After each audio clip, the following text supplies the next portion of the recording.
안녕하세요. 금일은 미국의 중국 조선 산업에 대한 제재안 발표의 구체적인 의미에 대하여 의견드립니다. 2025년 4월 17일 미국 무역대표부 USTR는 미국 조선업을 복원하고 해양, 물류, 조선 부문을 지배하려는 중국의 불합리한 행위, 정책 및 관행에 대응하기 위한 표적 조치를 발표했습니다. 그 이후 조선 및 해양 분야에 관련된 플레이어들의 우려, 걱정 및 기대가 혼재되어 있습니다. 정기선 해운협회인 세계해운협회 WSC는 새로 발표된 미국 무역대표부 항만수수료 제도에 대해 심각한 우려를 제기하면서 미국 무역 및 해양 산업 발전에 대한 잠재적인 악영향을 경고했습니다. 4월 17일에 발표된 이 종합계획은 중국 선박 및 운영사에 대한 목표 수수료 구조를 통해 중국의 해양 부문 지배력에 도전하는 것을 목표로 합니다. 그러나 업계 지도자들은 이러한 조치가 미국 소비자와 기업에 의도하지 않은 결과를 초래할 수 있다고 주장합니다. 세계해운협회 월드 시핑 카운셀의 회장 겸 CEO인 조 크라맥은 미국의 해양 부문을 되살리는 것은 중요하고 널리 공유되는 목표이며 이를 위해서는 장기적이고 입법적이며 산업적인 전략이 필요하다고 말했습니다. 불행히도 USTR이 발표한 수수료 제도는 소비자의 가격을 인상하고 미국 무역을 약화시키며 미국 해양 산업을 활성화시키는 데 거의 도움이 되지 않기 때문에 잘못된 방향으로 나아가는 단계입니다. 일반적으로 파나마 운하의 네오파나막스 관문을 통과하는 가장 큰 컨테이너선은 일반적으로 13,000에서 15,000TU에 이르며 이는 약 8만 4톤이지 순톤수에 해당합니다. 중국이 소유하거나 운항하는 이 정도 크기의 선박의 경우 수수료는 항해당 400만 달러에 달하며 연간 한도는 2천만 달러입니다. 2028년까지 이 수수료는 항해당 1120만 달러로 크게 증가하며 연간 한도는 5,600만 달러입니다. 이것의 계산 근거는 2028년까지 4톤당 140달러 수수료 부과, 연간 최대 한도, 애뉴얼 캡는 5,600달러만입니다. 특히 원래 제한된 바와 같이 운영자 선단 구성이나 주문서에 관계없이 중국 밖에서 건조된 선박에 대해서는 수수료가 없습니다. 따라서 소유주, 운영자는 중국이 아닌 곳에서 건조된 선박을 미국에 배치하여 수수료를 완전히 우회할 것으로 예상할 수 있습니다. 미국 소비자에 영향을 줄 수 있는 것으로 외국에서 건조된 선박에 대해 CU, 카어 이퀴벌런트 유니트, 용량당 150달러의 요금이 부과되는 차량 운송업체에 대한 새로운 수수료가 포함됩니다. WSC는 이것이 미국 소비자들의 자동차 가격을 인상시킬 수 있다고 주장합니다. 앞에 언급한 중국산 선박에 대한 제재로 많은 선사들이 중국에서 제조하지 않은 선박을 이용하여 미국 운송을 할 것을 예상이 됩니다. 그것을 이행하기 위하여는 전체 선대 운용 구조를 바꾸어야 하는 문제에 직면하게 됩니다.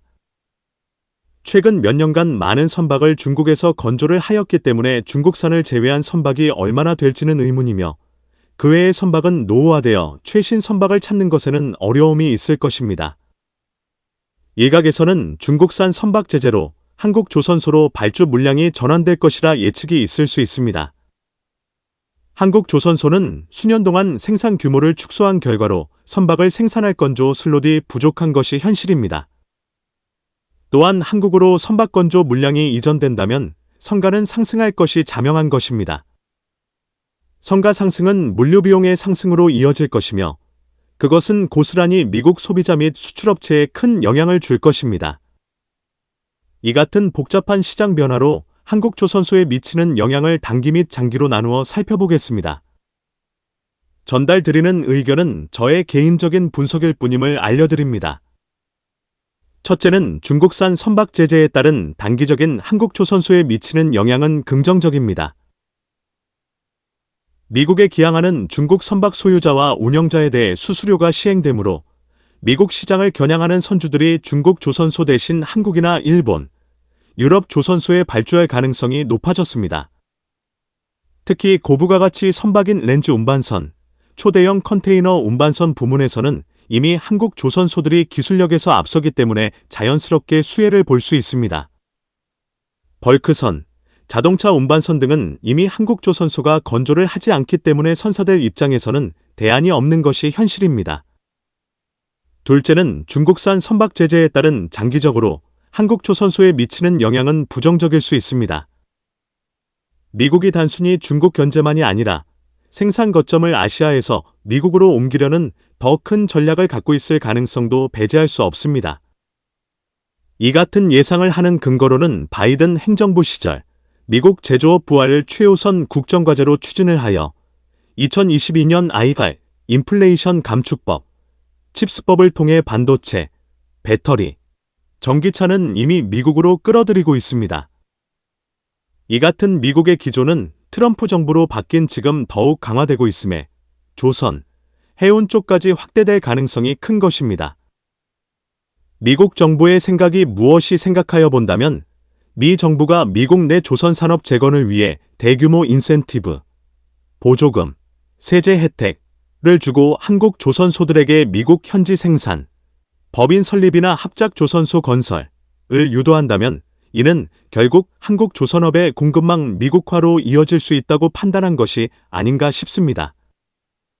미국이 조선업에 경쟁력이 없는 것을 알면서 조선업 강화를 외치고 있는 것일까입니다. 국방안보 논리로 전쟁이나 분쟁 상황 시 현재의 미국 해운 구조로는 중국에 대응하는 것에는 역부족임을 인식한 것으로 보입니다.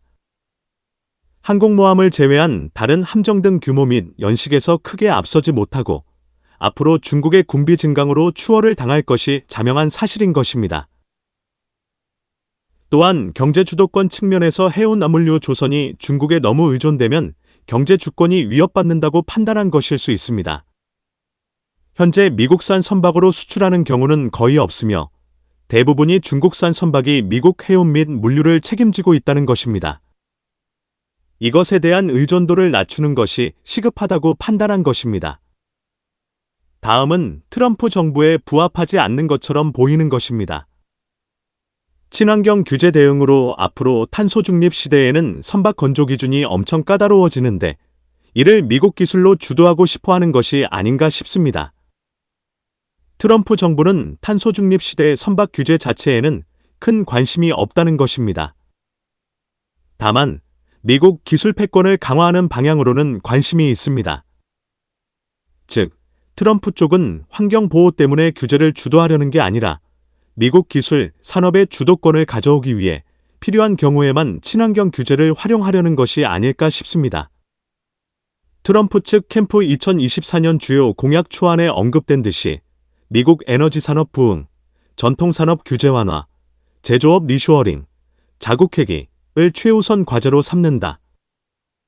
국가 안보와 경제력 유지를 위해 첨단 기술 및 에너지 혁신 분야에 필요한 경우 정부 지원 가능입니다.